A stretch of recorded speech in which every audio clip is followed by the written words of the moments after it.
Получи бонусы и подарки на 16 тысяч рублей с инвайт-кодом SUPERSTART 2024 в мире кораблей.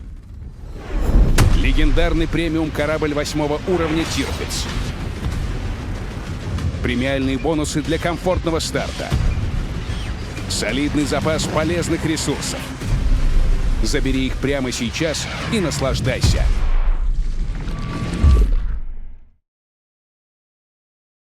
Вот так выглядит график популярности Half-Life в Steam за прошедший год. 33 тысячи геймеров запустили игру и оставили ее открытой, отметив таким образом 25-летие первой части легендарного боевика. Valve же в честь знаменательной даты раздавала шутер бесплатно и выпустила документальный фильм о его создании. Но чем Half-Life заслужила такую любовь? На самом деле успех обеспечили три важных фактора, которые тогда перевернули жанр и до сих пор закладываются в основу почти каждой видеоигры. У микрофона Иван Лоев, ресерч проводил Владимир Сичкарев, и сейчас мы вам расскажем, почему от Half-Life невозможно оторваться. Поехали! Да, мы в 2024 решили выпустить видос про Half-Life, но, обещаю, он наполнен не банальностями и очевидностями, а интересными наблюдениями. Но перед тем, как перейти к ним, начнем все-таки с банальностей и очевидностей, потому что первый главный фактор успеха игры заключается в том, что там было интересно бегать и стрелять. Half-Life, напомню, создана на базе дико модифицированного движка Quake, что уже должно говорить о многом. И сама она впоследствии стала основой для Counter-Strike, о важности которой для жанра шутеров от первого лица вряд ли надо лишний раз напоминать. И это как бы само по себе говорит о феноменальном качестве мувмента и шутинга в игре. Поверх этого имеем пушек, вагон и маленькая тележка, а большинство из них еще и с альтернативными способами стрельбы. Бестиарий богатый, от мала до велика, от людей до пришельцев. Декорации разнообразные, от тесных офисных помещений до обширных лабораторий. Это добавляет уникальности каждой перестрелки. А все эти факторы, объединенные вместе, превращают прохождение Half-Life в ураган свежих ощущений непосредственно от шутерного ядра. За каждым поворотом ждет либо новый ствол, либо новый враг, или старые противники в новом сочетании, либо новая игровая ситуация. Но опять же, только ли благодаря этому игра крута? Да нет. Много разных пушек хорошо, разнообразие врагов и локаций чудесно, но как сделать на этой основе нечто, что запомнится, оставит след в душе? Но, хорошо, что вы спросили. У дизайнеров как раз есть один такой инструмент. Называется он механическая драма. Что такое драма обыкновенная, все мы в общих чертах понимаем. Персонаж или персонажи на экране испытывают некие эмоциональные переживания, а мы, как сторонние наблюдатели, на это реагируем. Когда говорят, что произведение драматичное, имеют в виду, что оно вызывает эмоциональные перепады, бросает зрителя, ну или игрока, из жара в холод, от страха к эйфории, от паники к триумфу. Драма механическая — это то же самое, но вместо говорящих и чувствующих персонажей за эмоциональные перепады отвечают геймплейные механики. Вот примеры с Half-Life. В начале уровня Power Up вы видите здоровенного монстра, который еще и кидается джипами и больно жжется. И, естественно, пытаетесь решить проблему привычным способом. Стреляй, пока не умрет. А этот здоровяк, зараза такая, не умирает и не умирает. Смирившись с собственным бессилием, вы проскакиваете мимо, шаритесь по уровню дальше и в конце концов заманиваете монстра в ловушку. В итоге он разлетается на мясные куски. И голос в голове радостно кричит: «Ура! Я победил! Я тут самый умный!» У вас тоже такой голос в голове?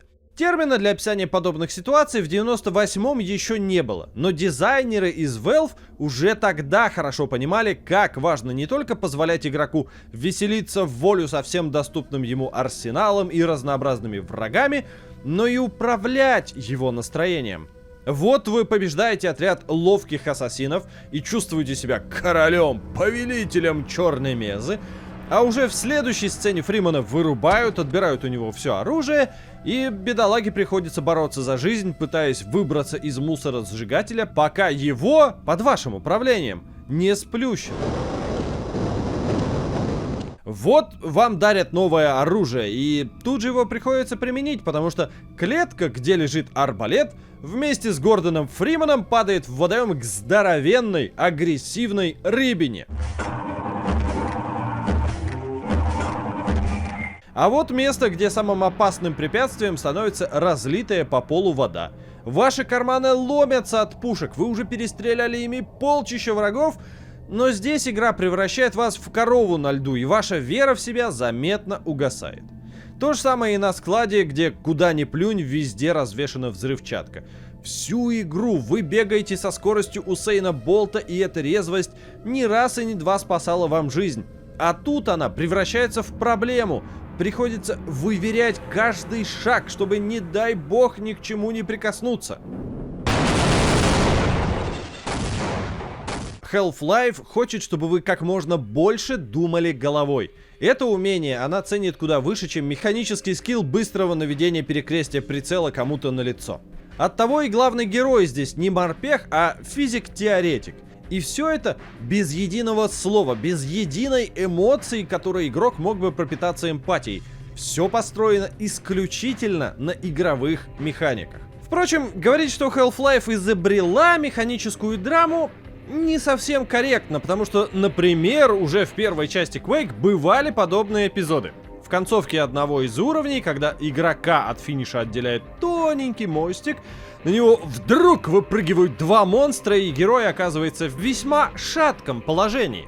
Разработчики из Valve понимали, что делает хороший шутер хорошим, и сделали этот прием основой геймдизайна. Вероятно, на него в Half-Life напирали больше, чем где-либо до нее. Сам термин «механическая драма» в значении режиссура эмоциональных перепадов с помощью игровых механик впервые использовал разработчик и писатель Дог Бёрфорд в одном своем эссе, посвященном Doom Eternal. Разработчики организуют геймплей конкретных сцен так, чтобы окунуть игрока в контрастный эмоциональный душ, заставить того сначала бояться, чуть позже подарить ему ощущение триумфа, затем опять вызвать панику и так далее. Это и есть механическая драма, и на чемпионате по ней, думается, победят игры Хидетаки Миядзаки.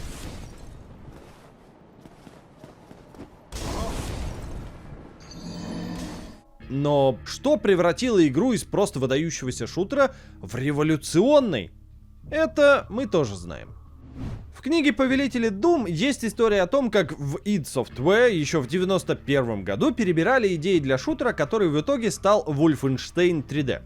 Том Холл предложил сделать экшен про лабораторию и мутантов, на что Джон Ромеро ответил: блин, ну не знаю, это такая избитая тема, она всем надоела. Ну вот опять мутанты, лаборатория, полная всякого говна, бла-бла-бла. И вот спустя 7 лет выходит Half-Life. И что мы там видим? Мутантов и лабораторию, полную всякого говна. В избитых клише самих по себе нет ничего плохого. Проекты, экспериментирующие с подачей своих историй, даже специально к ним прибегают, чтобы аудитории было проще привыкнуть к новому медиа. Сюжет Half-Life во многом рассказывает сам себя. Что-то пошло не так, случился каскадный резонанс, и теперь главный герой стремится выжить и попутно спасти то, что осталось от прежнего мира. Но важна не оригинальность, а подача, умение вплести историю в геймплей. То, что сегодня называется нарративным дизайном. Объясню на примере. 5 глава в игре. Называется We've Got Hostiles.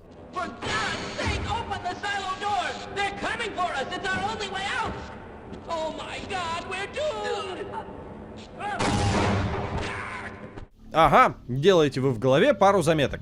А. По вашу душу идет кто-то очень враждебный. Б. Синие лучи смертоносные. И на самом деле В. Надо как-то добраться до этой комнатки и открыть дверь, потому что она, судя по всему, единственный выход. Пункт В в целом не обязателен. Даже если английский без субтитров понять нелегко или пиратский перевод попался неудачный, игра все равно полностью линейная, вентиляция так или иначе приведет вас куда надо, хотя, конечно, всегда приятно держать в голове конкретную цель. Эта сцена длится всего несколько секунд, но у нее аж 3 назначения. Она задает направление движения, вводит новую механику и доносит до нас очередной поворот сюжета. Очень эффективно, однако это даже не главное. Ключевая изюминка этого момента состоит в том, что механическая драма здесь отсутствует. В дизайн-философии ранней id Software все произошедшее, напоровшийся на мину ученый, утащивший охранника зомби, специально для этого созданные анимации, записанные реплики, даже сами слова «We've got hostiles» в начале уровня, не более чем излишек, который геймплею, вообще говоря, ничего не дает. Уникальность Half-Life в сравнении с современными ей шутерами от первого лица — это именно переопределение отношений игрока и мира. Freeman, right? I've got a message for you. Make sure you don't... Кен Бёрдуэлл, дизайнер из Valve, в 1999 году написал статью, где выделил два принципа, которых студия придерживалась при работе над игрой. Первый он назвал распознанием игрока. Если ваш аватар совершает действие, мир должен на него отреагировать. Вы стреляете в стену, в ней остается след от пули. Толкаете что-то, что не привинчено к полу, оно двигается. Бьете монтировкой хрупкий предмет, он ломается. Гордон входит в комнату, и все озираются и смотрят на него. По возможности еще и называют его по имени. Gordon Freeman? Gordon, good to see you are. Второй принцип в статье Бёрдуэлла называется плотностью опыта. С игроком и вокруг него должны происходить события, количество которых пропорционально размеру карты. В Doom и Quake все всегда случается с вами, а стрелять по стенам можно до посинения, они никак не отреагируют. Half-Life же оживляет свое пространство, заставляя события происходить еще и вокруг вас. Вы наступаете на невидимый триггер, активируете скрипт, и вот лифт, которым вы воспользовались 5 минут назад, падает в шахту вместе с пассажирами. Вот какого-то бедолагу утаскивают в вентиляцию и раздирают на куски, а вот его коллега, почти добравшийся до безопасного места, разжимает пальцы и летит в пропасть. В Doom такие невидимые триггеры тоже были, но они обычно открывали где-нибудь дверь и выпускали на волю ораву монстров, чтобы та на вас напала. Half-Life делает похожую вещь, но иначе. Вы открываете дверь, а там страшный тентаклевый монстр, но прямо сейчас он для вас опасности не представляет. Эта сцена дает понять, чего опасаться в будущем, и ставит перед игроком следующую цель. Квинтэссенцией такого подхода к использованию скриптовых сцен стала поездка на подвесном трамвае в самом начале. Квейки бросали вас в самое пекло с первых секунд, и экшен начинался практически моментально, а Half-Life первые несколько минут фактически запрещала игроку двигаться. Ему полагалось мотать головой и любоваться окружением и анимациями. В условной Doom подобной мирной секции появиться просто не могло. Игре было бы нечем ее заполнить. А Valve ведет вас по миру, который вскоре перестанет существовать. По нормальности, за возвращение к которой придется сражаться на протяжении игры. В отличие от той же Doom, где портал в ад открыла злая корпорация, и закрывать его приходилось вам, потому что все остальные мертвы и больше некому, в Half-Life катастрофу устраиваете вы лично, и ее история становится своеобразной аркой искупления. Каждый противник — это не только ваша проблема, но и ваша вина, последствия ваших же действий. К механической драме таким образом добавляется эмоциональное. При этом единство игрока и аватара практически не нарушается. За парой незначительных исключений вся история Гордона от опоздания на работу до победы над Нихилантом и сделки с Джименом снята без кат-сцен, одним кадром, за 20 лет до того, как God of War стал этим хвастаться. Да, сюжет в игре на первый взгляд простой, как монтировка в руках у Фримена. Но, во-первых, нам его очень эффективно рассказывают, создавая четкое ощущение направленности действия. В каждый момент времени игрок знает, куда направляется Фримен и зачем. Во-вторых, отдельные части нарратива нам, если можно так выразиться, очень эффективно не рассказывают. Действительно ли никто не предвидел каскадный резонанс? Чем вообще занимались в Черной Мезе? Нихилант — это вообще кто? И кто надел на него наручники и пришил третью руку? И главное, кто такой Джимен, которого мы всю игру наблюдаем, а в конце он делает Гордону предложение? И что у него за таинственные наниматели такие? И почему он говорит так странно? You have limitless potential. Игра, может, и проходила с часов за 10-15, но обеспечивала фанатов материалом для спекуляций на годы вперед. Опять же, все как умеет Заки. Ощущение непрерывности действия при этом только усиливается с годами. Half-Life не прячет загрузки при переходах из одной локации в другую, но на современных компьютерах с SSD они длятся ничтожные доли секунд. Вместо того, чтобы устаревать, игра, напротив, только приближается к тому опыту, которым изначально и старалась быть, к тем ощущениям, которые стремилась донести. Итак, пазл сложился. 3 ключевых кусочка наконец легли на место. Что сделало Half-Life знаковым проектом? Во-первых, ощущения от перемещения и стрельбы. Они клевые. Во-вторых, основа видеоигровых боевиков — механическая драма, которую Valve умело создает, заставляя вас ощущать себя в одни моменты всесильным, а в другие — ничтожным. В-третьих, и это именно то, в чем Half-Life стала первопроходцем в жанре, распознание игрока и плотность опыта. Мир реагирует на ваше присутствие, сценки с NPC оживляют происходящее, и во вступлении игра даже собирает из них картину мирной жизни, чтобы после катастрофы вы понимали и помнили, что стоит на кону. Любопытно, что за прохождение мы даже успеваем увидеть, что происходит с игрой, когда она от этих своих принципов отказывается. В концовке, действия которые происходят не на Земле, а в мире Зен, плотность опыта резко снижается. Вы остаетесь один на один с монстрами и вынуждены привыкать к тому, что за очередным поворотом не встретите ничего, кроме нового отряда врагов. Мир, который еще недавно казался человеческим и знакомым и постоянно реагировал на ваши действия, становится практически статичным и интуитивно непонятным. Оказывается, что для перехода с одного уровня на другой нужно активировать 3 инопланетных гриба, восстанавливать здоровье приходится, скучая в голубых лужах.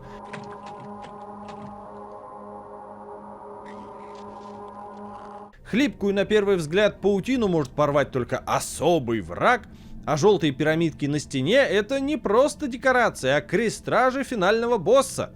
Сегодня Zen скорее считается примером того, как делать не надо. Именно потому, что игра в этот момент предает сама себя. Напоследок хочется затронуть тему разработки Half-Life. Она преподает нам важный урок о том, что горшки вообще-то обжигают не боги, и игры делают тоже не они. Из документального фильма к 25-летию релиза мы знаем, что весь 1998 год команда Valve работала на износ, и лишись она хоть одного человека, игра бы, возможно, так и не вышла. Есть, впрочем, один нюанс. Изначально никто не планировал заниматься Half-Life в 98-м. Ее релиз был назначен на конец 97-го, и нам даже известно, как она в то время выглядела. Вовсе не факт, что увидеть она свет в назначенную дату, ей удалось бы выдержать конкуренцию с главными ПК-боевиками того года — Quake 2 и Blood. Дело не только во внешнем виде и ощущениях от стрельбы, но и в самой дизайн-философии.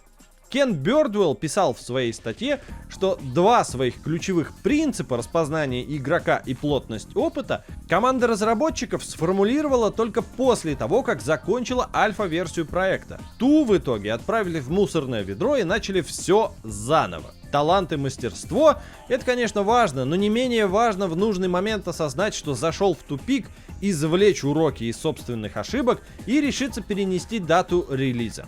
В случае с Half-Life сроки разработки выросли почти в 2 раза по сравнению с изначальным планом, а вместе с этим вырос и бюджет. Многие другие студии в такой ситуации решили бы искать компромисс и выпускать что есть. Но не Valve.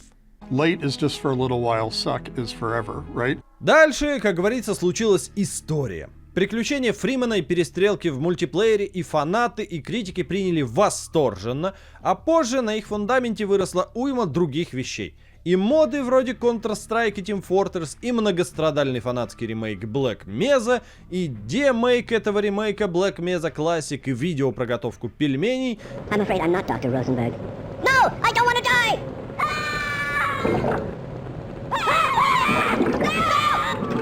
Ну и, конечно, головокружительные спидраны, где Фримен передвигается быстрее болида Формулы-1.